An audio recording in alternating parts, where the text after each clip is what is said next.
우리 송파 참병원에 계시는 한우분들 한 주간 동안 평안하셨습니까? 오늘은 거룩하고 복된 주님의 날입니다. 10월 첫째 주일을 맞이하여 하나님 앞에 이 영상을 올려드려 우리 성도님들이 들으시고 조금이나마 힘이 되시면 고맙겠습니다. 오늘 말씀은 마태복음 11장 16절에서 17절이며 제목은 이 세대의 비유입니다. 16절, 17절을 제가 읽어드리겠습니다. 이 세대는 무엇으로 비유할까?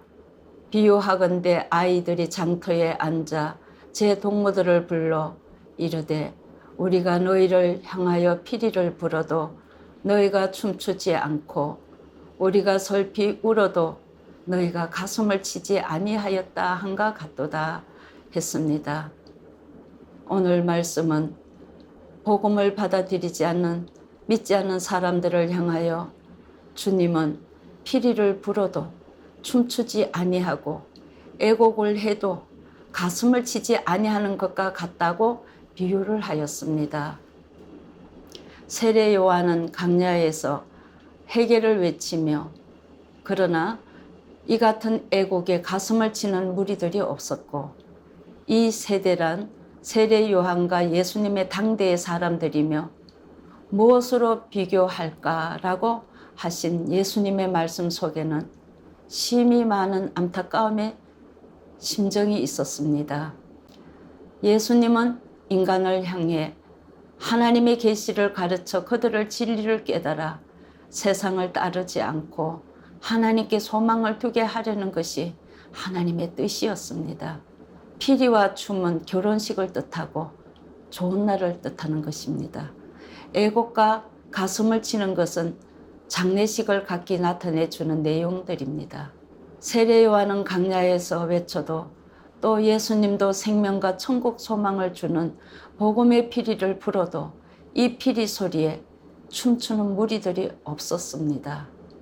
이 세대는 영적으로 감각이 없다는 것이며 하나님은 죄악이 간용할 때 그곳에 하나님의 선지자들을 보내어 그들에게 죄에서 돌이키라고 회개를 외치게 하십니다. 선지자가 나타나 하나님의 백성들을 향하여 회개할 것을 외치지만 이스라엘 백성들은 마땅히 가슴을 치고 회개해야 했지만 영적으로 감각이 없었습니다. 선지자 요나가 하나님의 명령을 따라 니느웨에 가서 애곡하는 소리를 들은 그 나라의 왕과 백성들은 잿더미 위에 앉아 금식하고 백성들은 이에 동조하여 가슴을 치며 애곡하였다고 하였습니다. 그 모습을 본 하나님께서 하나님이 그들의 행한 것, 곧 그 악한 길에서 떠난 것을 감찰하시고 뜻을 돌이키사 그들에게 내리리라 말씀하신 재앙을 내리지 아니하시니라고 했습니다. 요나가 하나님께서 니느웨로 가라 할 때 다섯이스로 갔지요. 그러나 다시 한번 고래배 속에 들어가서 고통을 겪고 나와서 다시 니느웨를 가서 그 넓은 나라를 여러 날이 걸릴 텐데 3일 3야를 정말 외치고 정말 다니면서 회개하라 천국이 가까웠다. 이 소리를 3일 3야를 외쳤다고 하였습니다. 그랬을 때 그 나라 왕이 정말 회개하고 백성들도 회개하고 그것도 그냥 앉아서 회개한 것이 아니에요. 잿더미 위에 앉아서 베옷을 입고 금식하고 모두 이렇게 정말 나라가 왕이 그러니까 바뀌어져 가지고 그러면 그 모습을 보시고 하나님께서는 그 나라의 재앙을 내릴 것을 정말 감찰하시고 돌이키사 그들의 재앙을 내리지 아니하셨다고 하였습니다. 오늘은 말씀은 우리가 지금 이 시대도 마찬가지입니다. 우리가 예수님을 믿다가도 낙심하고 타락하고 그래도 다시 또 돌아와서 회개하고 주님을 믿어야 하는 것입니다. 그래야 우리가 재앙을 받지 않게 되는 것입니다. 우리가 잘못하면 뒤따라오는 것은 바로 재앙입니다. 그러나 그 당시 세례 요한은 애곡을 오히려 많은 사람들의 조롱을 받으며 요한을 가리켜 귀신 들린 사람이라고까지 악평을 받고, 이 같은 일은 노아 시대도 똑같았습니다.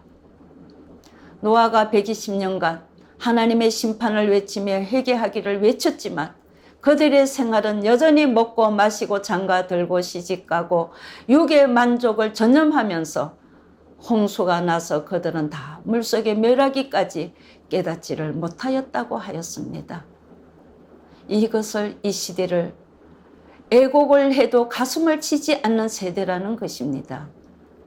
우리나라에도 지금 동성애가 이제 반대하고 있지 않습니까? 이 나라가 동성애라는 자체가 있을 수 없는 일을 저지르고 있습니다. 이게 우리나라의 하나님 앞에 얼마나 무서운 재앙을 받아야 할, 정말 이 무서운 일들을 국회에서 이 일들을 만들어가고 있고 행하려고 하고 있습니다.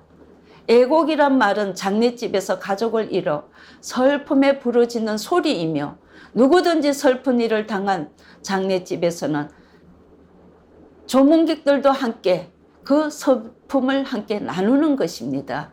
이 비유는 죄에 대한 해결을 말하는 것이며, 세례 요한이 주님의 길을 평탄케 하려고 강야에서 이스라엘을 향하여 회개를 외치며 물로 세례를 주며, 대제사장을 위시하여 바리새인들이나 사두개인들이나 서기관들은 세례 요한의 회개의 소리를 듣고 슬퍼하며 애곡해야 될 터인데, 그러나 그들은 회개하지 않고 그 마음이 더욱 완약해져 세례 요한은 목을 베어 죽이고 예수님은 못 박혀 십자가에 달았습니다. 이렇게 그 시대에도, 그 당대도 이렇게 무서운 일들이 벌어졌습니다. 하나님이 우리에게 애곡하라고 하신 것은 우리에게 생명을 주시기 위함입니다. 하나님은 회개하는 자에게 가장 은혜를 베푸시는 것이 불쌍히 여겨주시고 돌아오게 해주시는 그런 자비스러운 마음을 우리에게 베풀어 주십니다. 악인은 그 길을, 불의한 자는 그 생각을 버리고 하나님께로 돌아오라. 그리하면 그가 긍휼히 여기시리라. 우리 하나님께로 돌아오라. 그가 너를 널리 용서하리라고 하나님은 그때만 그러시는 게 아니라 지금도 이 민족을 향하여 이렇게 외치고 계시고 기다리고 계시고 회개하라는 긍휼을 베풀어 주고 계십니다. 우리가 하나님께 불쌍히 여김을 받지 못한다면 우리는 우리의 죄악 중에서 죽을 수밖에 없습니다. 죽는다는 것이, 우리가 목숨만 끊어지는 것이 죽는 것이 아니라 제2의 죽음이 있다는 것을 분명히 우리가 알아야 하는 것입니다. 우리가 죄악 중에서 살 수 있는 길은 오직 하나님의 길을 따르는 것입니다. 하나님은 우리가 죄악에서 떠나면 죄악이 우리를 패망케 하지 아니할 것이라고 말씀하셨고, 너희는 스스로 돌이키라고 계속적으로 권면하시는 말씀입니다. 하나님은 우리 죄를 용서하시기를 원하시고 기다리고 계신다는 것을 꼭 믿으시기를 바랍니다.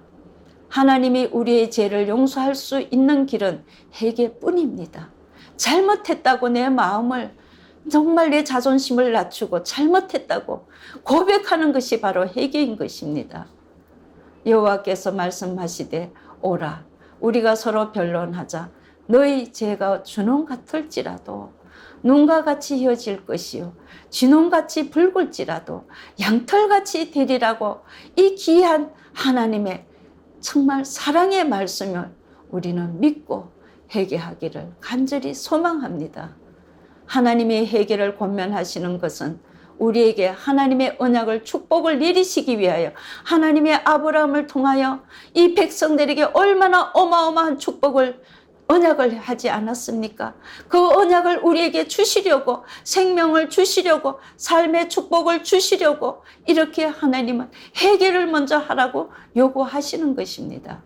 너희 허물이 이러한 일들을 물리쳤고 너희 죄가 너희에게 오는 좋은 것을 막았느니라고 하였습니다. 우리가 회개하지 아니하면 이런 일들에 복이 온 것도 우리가 물리쳤고 너희 죄가 너희에게 오는 좋은 것을 막았다고 했습니다. 축복이 오는 것을 우리가 회개하지 않고 하나님의 말씀을 따르지 않으면 우리 그 좋은 길을 막는다고 하였습니다.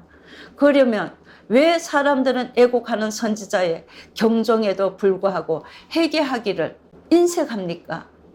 그들의 마음이 죄로 너무 벽돌같이 굳어졌기 때문입니다.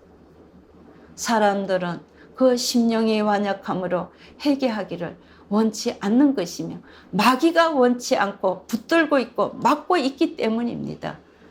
피리를 불어도 춤을 추지 않는 세대라고 하신 말씀은 복음에 나타난 하나님의 사랑과 그 말할 수 없는 축복을 거역하는 세대를 비유적으로 나타내신 말씀이며, 복음은 우리에게 생명을 주며 천국을 주며 평안을 주는 것입니다. 이 복된 소리를 들을 때 사람들은 이 소리에 맞추어서 기뻐하고 감사하고, 사람들은 피리 소리를 들으면 그 소리를 맞추어서 정말로 다윗과 같이 바지가 내려가는 줄도 모르고 춤을 춰야 합니다. 그러나 사람들은 복음을 들어도 아무 감각이 없으면 기쁨도 없습니다. 복음은 기쁜 소식을 듣고 은혜를 입으면 감사와 기쁨이 가득 차서 우리 삶이 먼저 행복을 갖다 줍니다. 그러나 이 세대는 그렇지 않으며 죄악이 만연한 세대이기 때문에 지금은 말세의 고통을 당하는 때라고 하였습니다.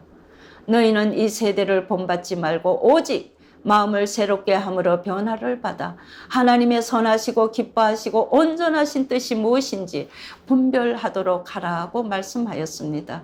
성도 여러분, 생명의 말씀을 들을 때 감격하고 기뻐하시고 감사하시고, 잘못된 거 있으면 그때그때 바로바로 회개하시면 하나님은 무궁무진한 사랑으로 우리를 즐겁게 축복과 감사가 넘치는 우리의 삶을 복되게 해주시는 줄 믿으시기 바랍니다.